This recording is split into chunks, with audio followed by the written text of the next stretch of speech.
Welcome, everyone, to my podcast 7.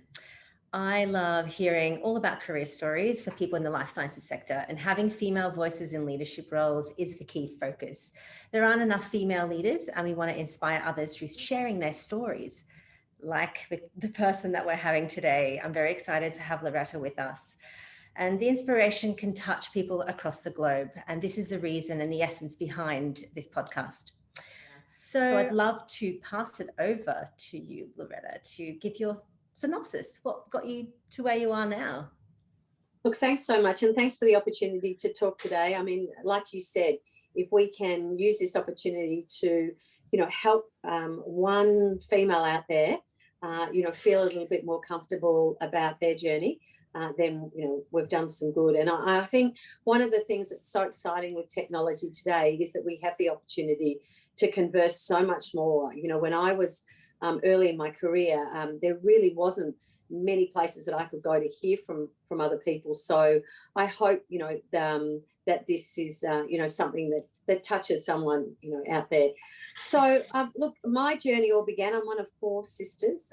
I had amazing parents who really wanted us to try our best, to be humble, to be grateful, to be thoughtful, to be self-aware, and to, seize the day. And my mum particularly wasn't given the opportunity to, get an education similar to her brothers. And so, the journey of having 4 girls, she was passionate about making sure that we had that opportunity. I have been in the life sciences sector for, over 20 years now, and it's been an amazing journey for me.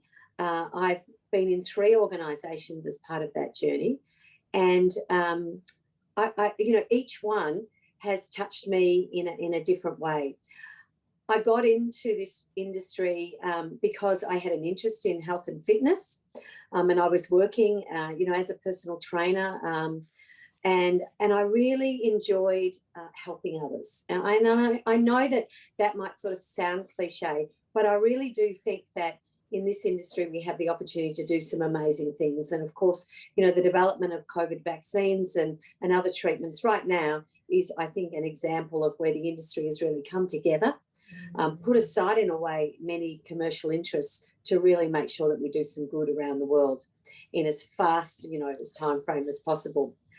So I started my career, as a medical representative, and what that was really all about was visiting GPs at the time through a variety of different, portfolios to, help them treat their patients more effectively. I suppose it's probably the easiest way to summarise it. It was a great 4 years. And I really encourage people, if they're thinking of, sort of getting into any industry, take the opportunity to almost do your apprenticeship somewhere in that industry, because you can, if you along your way, you'll meet amazing people, you'll have amazing mentors, and if you do your job well, you'll find yourself given new opportunities. But it's really difficult to go back and really make sure that groundwork, that appreciation of the industry you're in, was achieved in a way. I changed organisations and chose GlaxoSmithKline, where I spent 12, nearly 13 years with them, and I had 9 roles in that time. And I say that I grew up in that organisation, and the roles really were across sales and marketing, and they just basically increased in responsibility and seniority.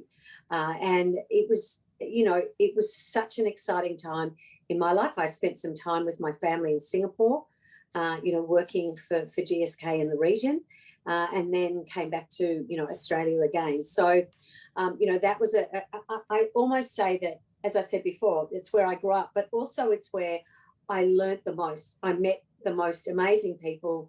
I've formed friendships and relationships that still continue today, and had some great mentors.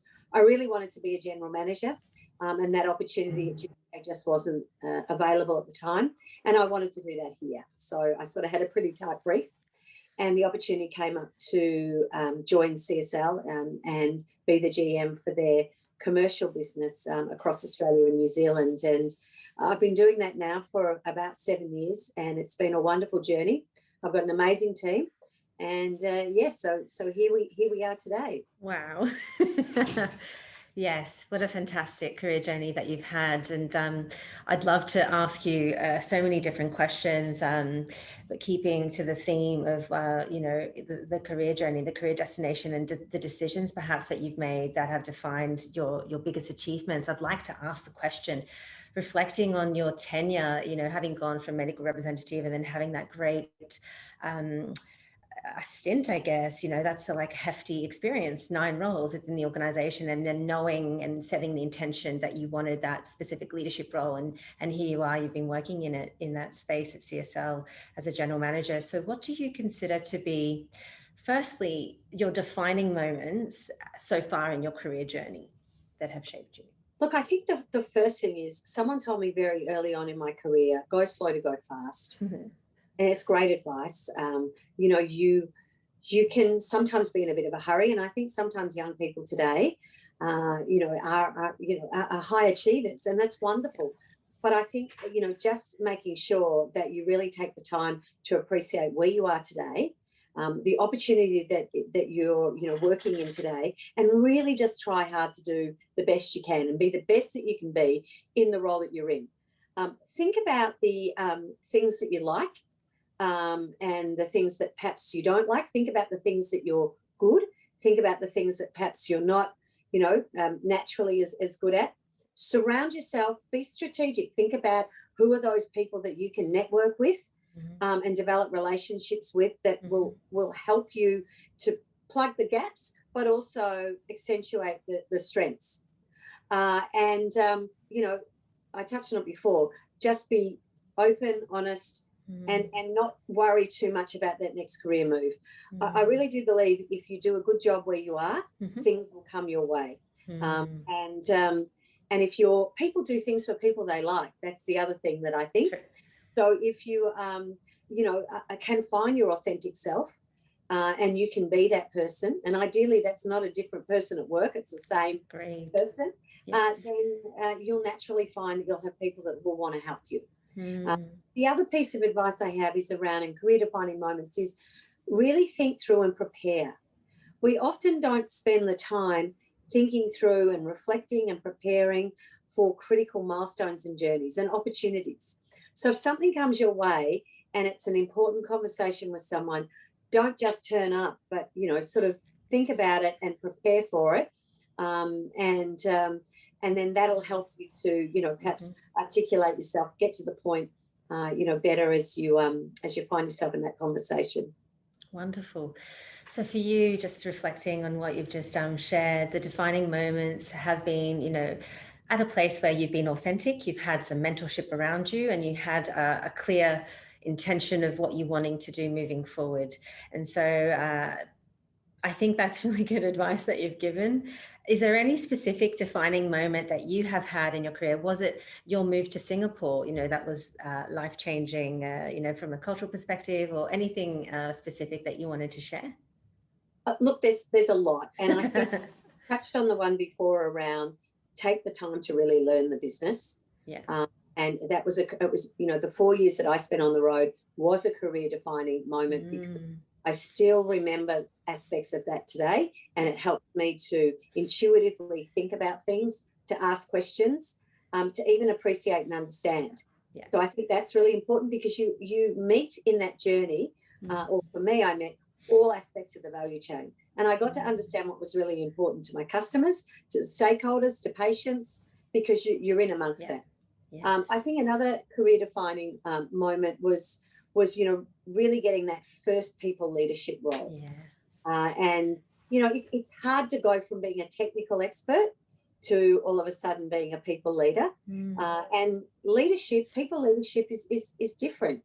It is, of course, it's helpful to understand the technical aspects of the role, but I really think that when you take on a people leadership role, you will then surround yourself, if you're smart, with people that know what they need to do. And really, you're just there to unlock roadblocks, and to help those people, do and be the best that they can be. So, that was another career defining moment. Like you said, going overseas, and learning. I mean, I was scared. I was a little frightened. And there's been roles along the way where I've thought, oh my gosh, there's other people that think I can do this role, and I'm not really sure if I can actually do this role. But I trusted the fact that, I was probably going to be my, worst critic, and others would, in a way know better than me. And I appreciated and learnt that everybody knows that it's okay to learn on the job a little. Yes, that you're not absolutely. to come in and be an expert. I think, getting that, changing organisations is another career defining moment. Yes. Appreciating and thinking about, the culture that they have, and then how do you fit into that culture? Not how do you come in and change that culture, but how do you fit into that culture? And so really thinking about, and understanding the values behind the organisation and making sure that they resonate for you internally. So there are a few. I mean, I did an MBA along the way. That was another career defining moment around just getting some frameworks that again still serve me well today. So lots of different. Wow. Yeah, I can see. Yeah, there's many in there, and I'll just go back to the point that you made about authenticity, and who you are in the professional environment should be the same as who you are personally. And I feel that has happened more so in the last year, where people have had permission to be more themselves in the work environment. In terms of defining moments, there are many, and I want to now know, what do you consider out of those perhaps your greatest achievements? We never really sit and reflect on this. That's what I find, unless we're going forward or being interviewed specifically, like in this scenario, or, when we're changing to a different career destination, we stop and reflect, what are the things that I've done? And unless it's posed, you don't sit and think, yeah, these are the 3 key things that were amazing in my life, and I loved it because I was so proud of myself, or I was so happy. So yeah, over to you. Well, if I try to think about 3, I mean, the natural place that you gravitate to is thinking about sort of, well, we got this contract, or we achieved this deal, or whatever. But I really do think that the career defining moments for me have been about when, I first led a team. And, there were some mistakes that I made along the way, but also seeing some people go on to achieve and still stay connected to them great things in their, journey. So that for me has been, a really, great achievement in a way. I think getting an education, at a time in my career where I could actually sort of reflect on the experiences that I'd had and utilise that as I went through my course, and balancing that with working full time and having a young baby and a husband who works shifts. That was, that was, I think, look back now, just that resilience and the agility, but also I'm pretty pleased with the determination that I had. We were just going to do this, and it needed to be done. And I think if the last one for me is around playing a little role, a small role in helping to improve, how we look in organisations at gender diversity, inclusive, and work with some amazing people to just do our, small part, both at CSL, but also I sit on a board called NAWO, National Association of Women in Operations. Excellent. I meet and hear from some amazing women that are often mid-career, and seeing, some of, and hearing from them some of the challenges that they face, that we're starting to see not be faced as much because of the work that, people like you and others are doing around, how do we share and how do we connect? Wow, Loretta, amazing. And in all of that, being a parent and raising children and still stepping into a leadership role and empowering and supporting others to be successful, and not only that, but looking at, how can we improve? Almost like, I don't want to use conveyor belt, but it is like the conveyor belt of female talent coming into the life science sector and feeling like they can be a mum and they can have a leadership role. And maybe that's perhaps why we don't have enough female leaders, because they feel as though they can't. And that's what I often see with the people that I coach, giving themselves permission to step into that leadership role, irrespective of the fact that they're a working mum.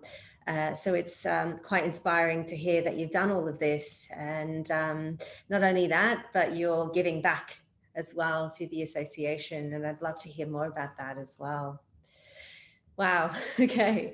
So thinking of all the things that you've shared already, the defining moments and the big achievements, naturally they will have shaped you in some way in the person that you've become. So what do you think specifically has shaped, that self-determination that you refer to, that self-confidence that does come through? What was it that enabled you through the ups and downs, perhaps, that you have had to get to this point of being the leader that you are today?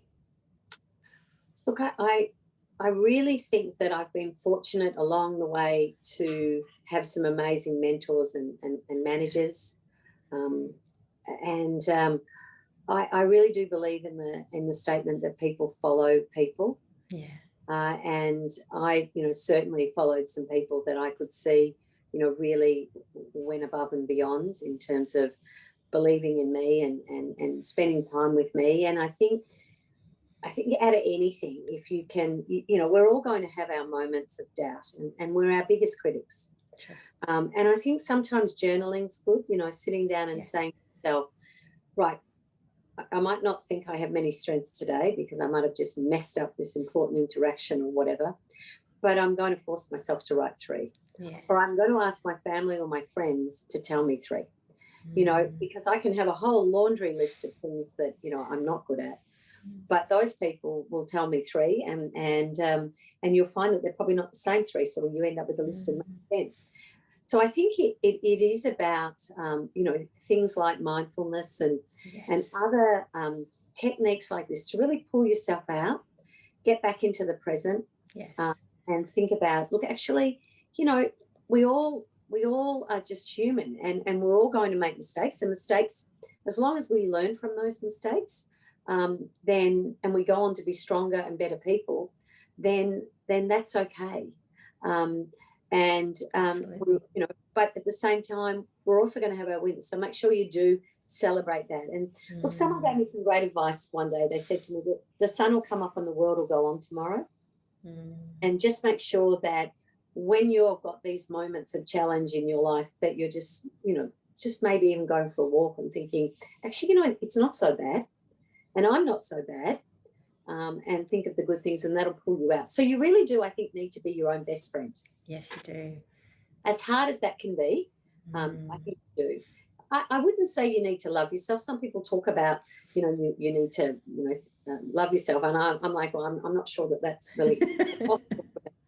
But I do need to be my best friend. And I need to think about, when I offer advice as a friend to people, that I'm giving that same advice back to me and that same encouragement.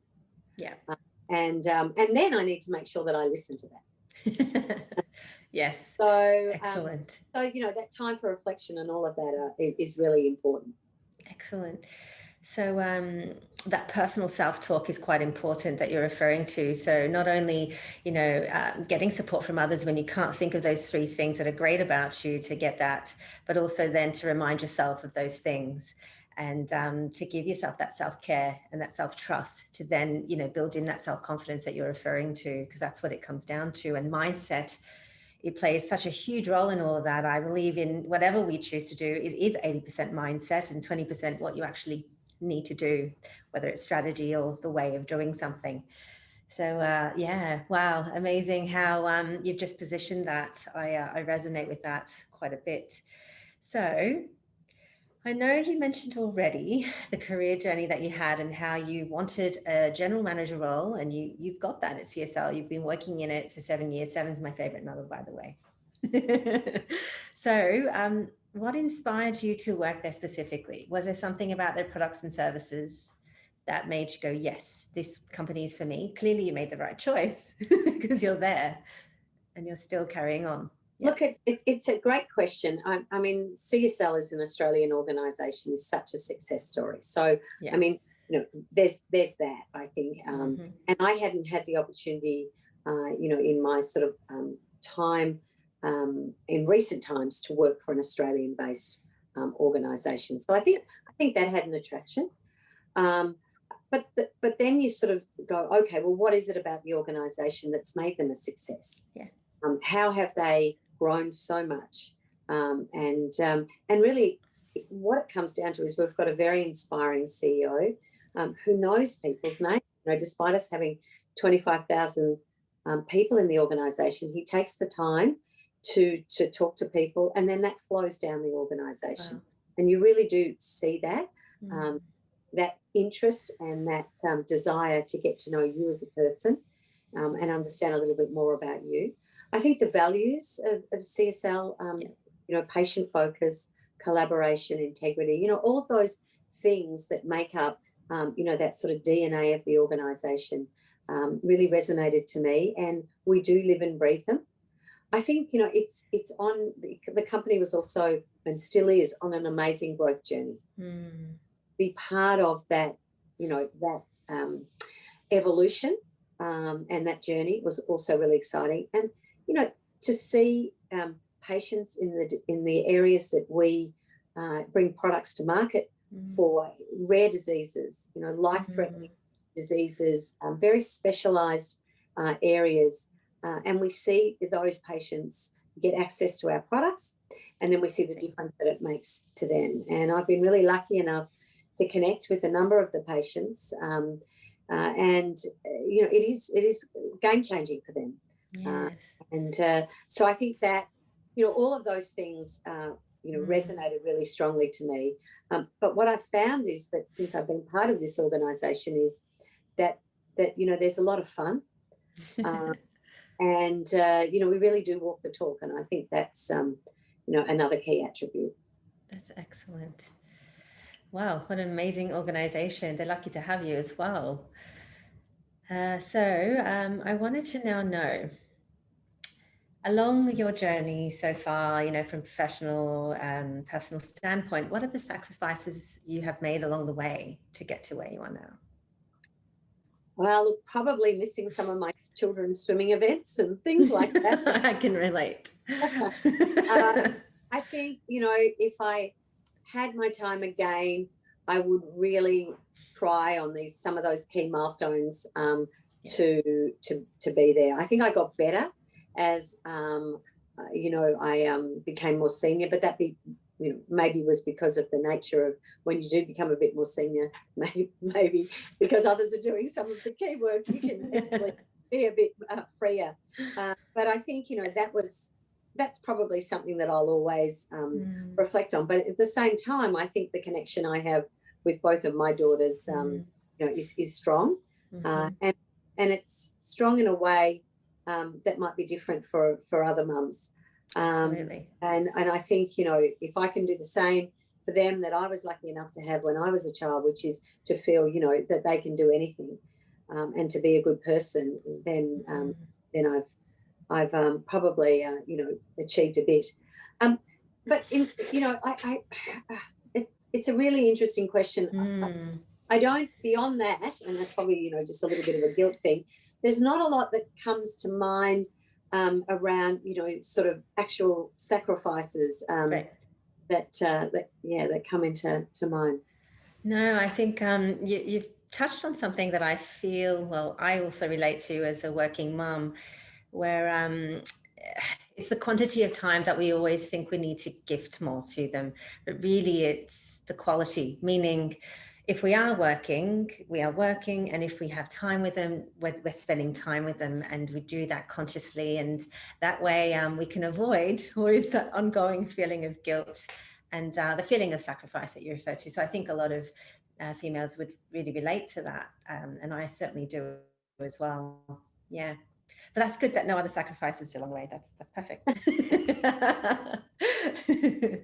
Okay. So now that we've gone over that, what are the wonderful things that you're working on now, or that I suspect you'll be doing in 2021 that you would love to share or can share to our audiences? Because I'm mindful that there are certain things that you probably can't share. I mean, look, continuing to bring our products to market and focusing on that. And, we're really fortunate at CSL to have a great pipeline of products. Yes. So, preparing for that and getting to really understand, how we do that right. and how we work effectively, with different stakeholders to make sure that it has the impact that we want it to have. Yes. I think another key priority for me is, continuing to develop our people, and look for ways through COVID to perhaps find, new learnings and new opportunities for people. We're in a hybrid model where we're spending a bit of time in the office and a bit of time at home. As much as, I think there's a lot we can learn around, how we work and how we collaborate in this sort of, COVID normal. I think there's also opportunities around how we develop our people that I'm hoping this year, sort of spring into my head and we can actually sort of, make happen. I think, like I was touching on around COVID, there's a lot. Yes. I think we've still got a way to go, but I think there will be change. And so thinking about, well, how does that work?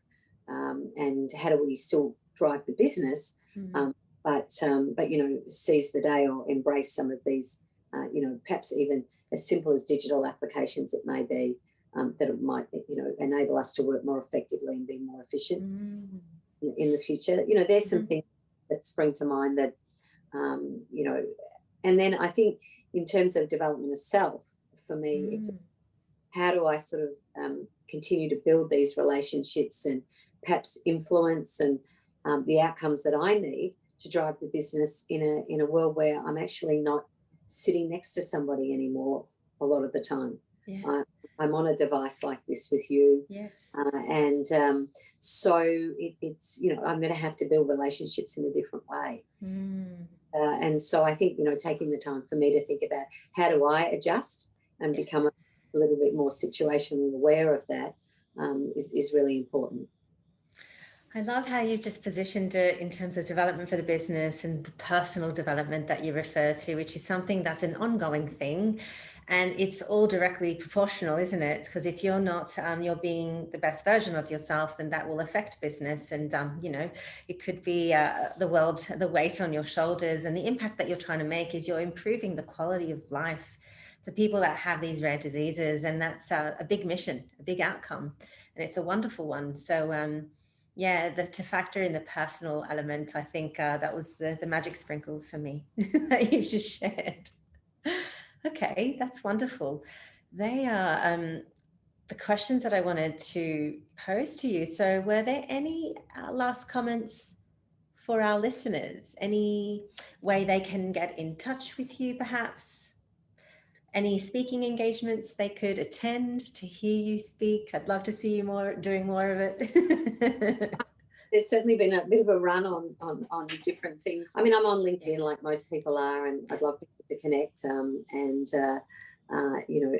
people can do that way, and then we can form a relationship that works for me and works for them. Yes. It's something that is of interest, and I think just the piece of advice I'd like to leave, every young mid-career, even a senior female, is just